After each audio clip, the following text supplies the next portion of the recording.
Do you know why the security guards at Hampton Court Palace refuse to walk through the haunted gallery alone at night? It isn't the temperature, though visitors often say the air in that specific corridor drops 10 degrees the moment you step across the threshold. It isn't the portraits, though the eyes of the Tudor court seem to follow you, judging you from 5 centuries away. It is the scream. For over 500 years, visitors, staff, skeptics, and believers alike have reported hearing the same terrifying sound. It echoes off the tapestries and bounces down the long, timber-framed hallway. It is the sound of a woman running. Her footsteps are frantic, slapping against the floorboards.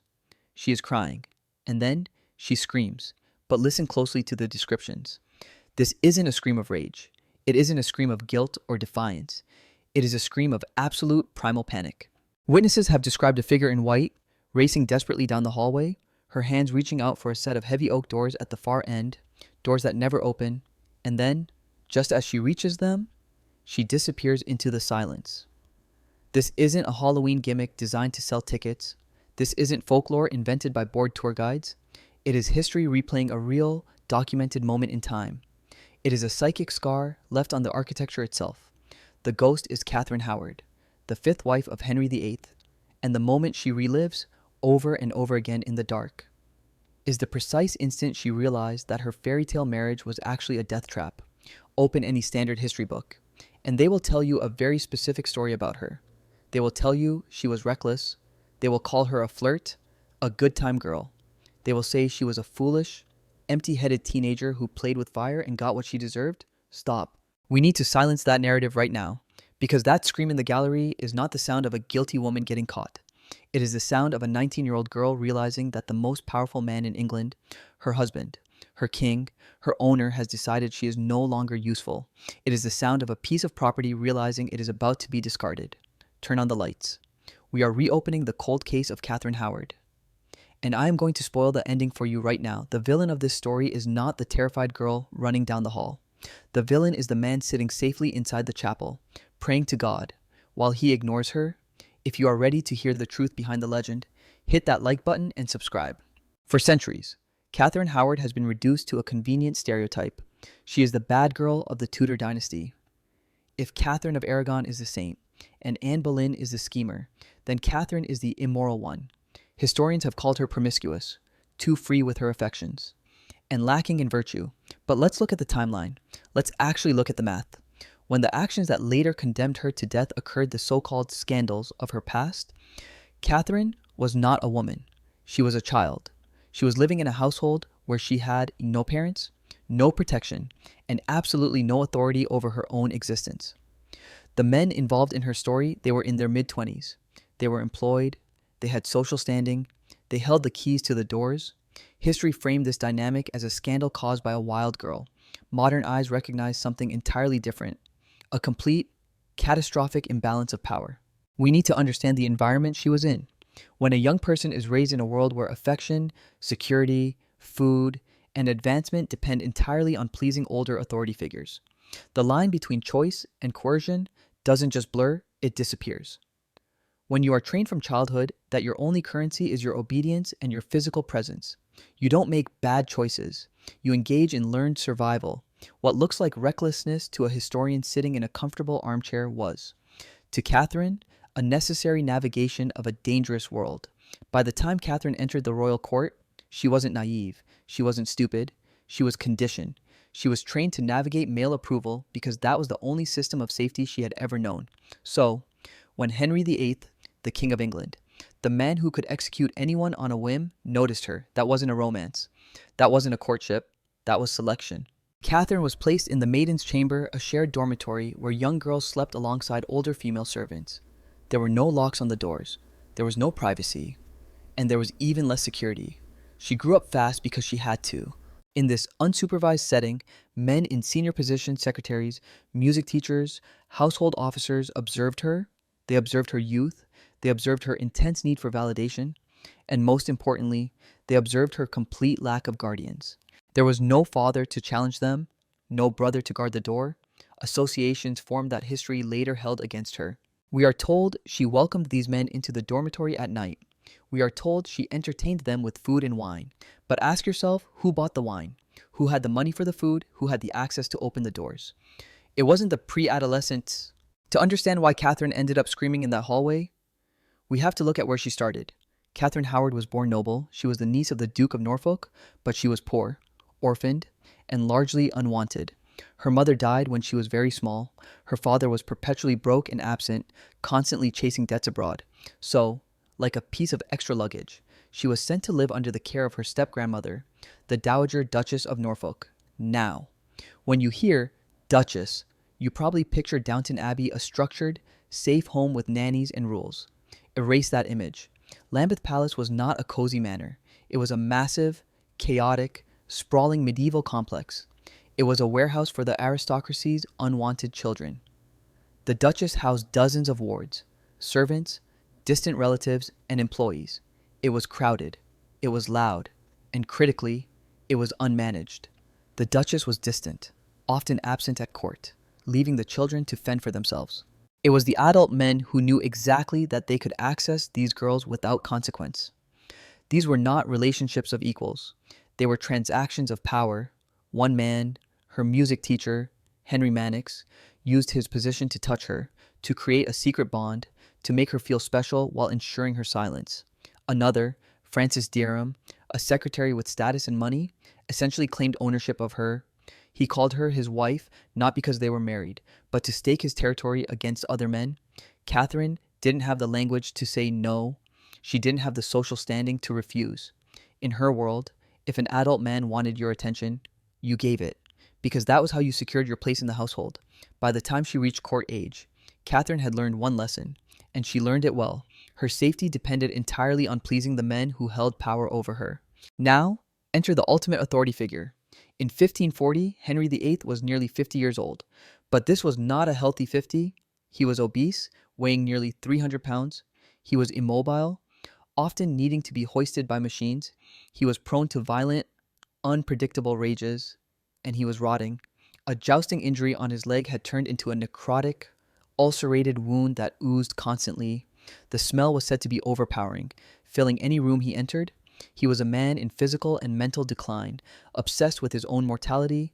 Katheryn was 17, maybe even 16. She was petite, bubbly, and full of life. He saw her, and he decided he wanted her. He called her a rose without a thorn. Think about that phrase for a second. It reveals everything about his psychology. He didn't see a person with thoughts, feelings, or a past. He saw a blank slate. He saw something pure that he could pluck, possess, and wear to make himself feel young again. He wanted a mirror that would reflect a youthful version of himself, not a dying old man. When the King of England proposes, there is no such thing as a choice.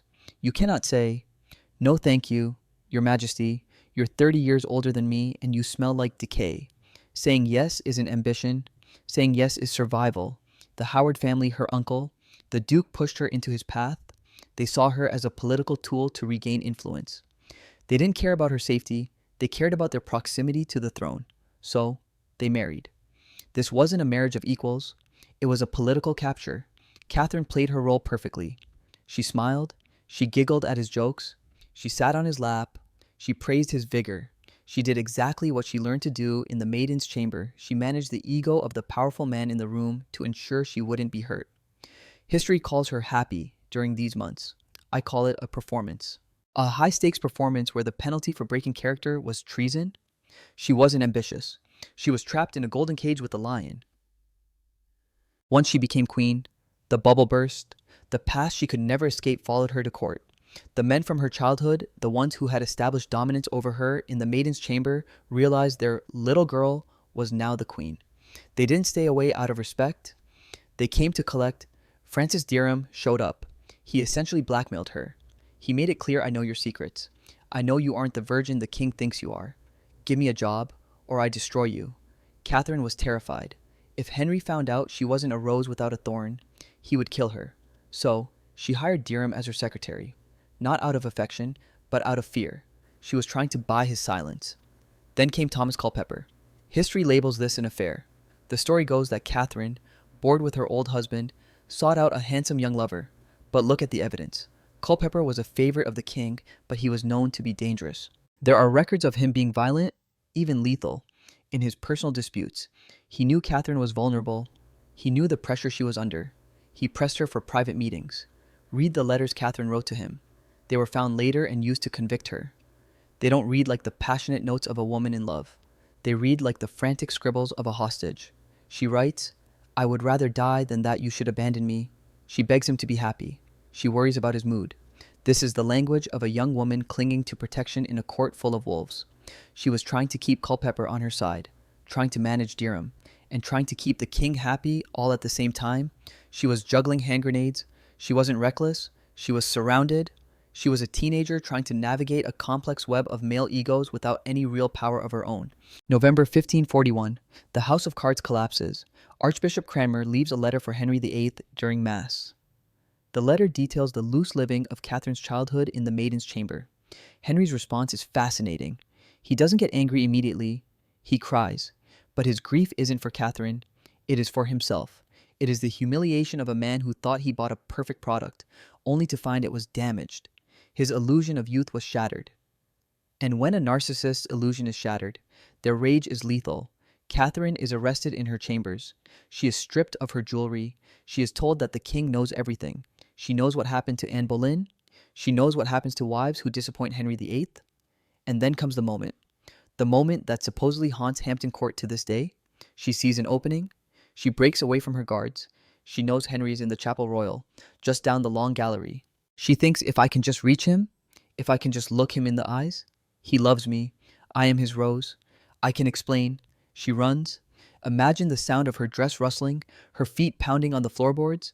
She reaches the heavy oak doors of the chapel. She pounds on the wood. She screams his name. She begs for mercy. Inside the chapel, Henry hears her. He is sitting just a few feet away, separated only by wood and stone. He hears the woman he claimed to adore screaming in absolute terror, and he does nothing. He keeps praying. He ignores her. He signals for the guards to remove the nuisance. The guards drag her away, kicking and screaming, back to her rooms. That silence from the king sealed her fate. It was the moment she ceased to be a wife and became a prisoner. She was interrogated. She panicked. She blamed everyone: Mannix, Dirham, Culpeper. She spoke wildly, frantically, like a terrified child. Because that is what she was. Parliament passed a bill of attainder. She was condemned to die. February 12th, 1542. She is in the Tower of London. She is told she will die the next morning. That night, she makes a request to the constable of the tower. It is a request that should break your heart. She asks for the execution block to be brought to her cell. Why? So she can practice. She wanted to know how to kneel. She wanted to know where to place her neck. She didn't want to struggle. She didn't want to make a scene. Even in her final moments, her primary concern was obedience. She wanted to be a good girl.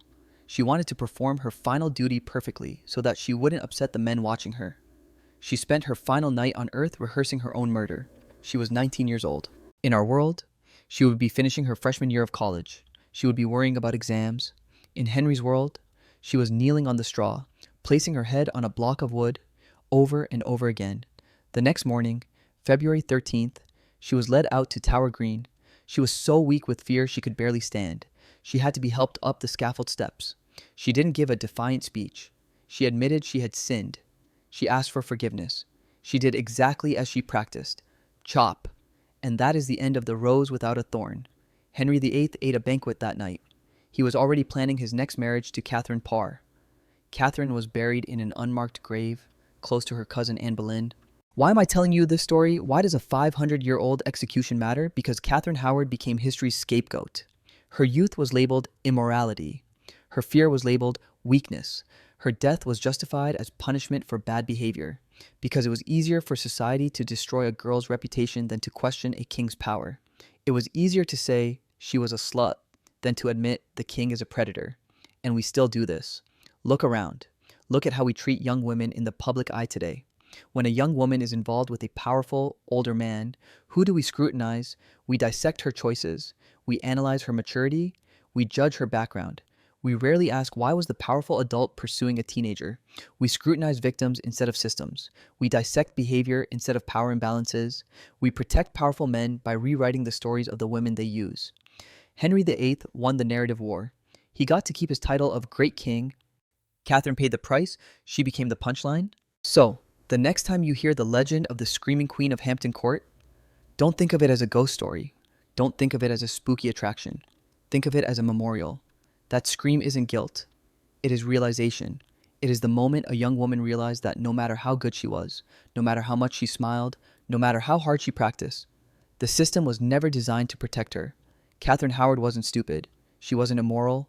She was a teenager raised without protection, consumed by a system built to exploit her vulnerability and then discard her when she broke. History owes her more than a cautionary tale about being a bad wife. It owes her the truth. Do you think it's time we stopped calling her a villain and started calling her what she really was? Drop a comment below. Share this story if you think her voice deserves to be heard.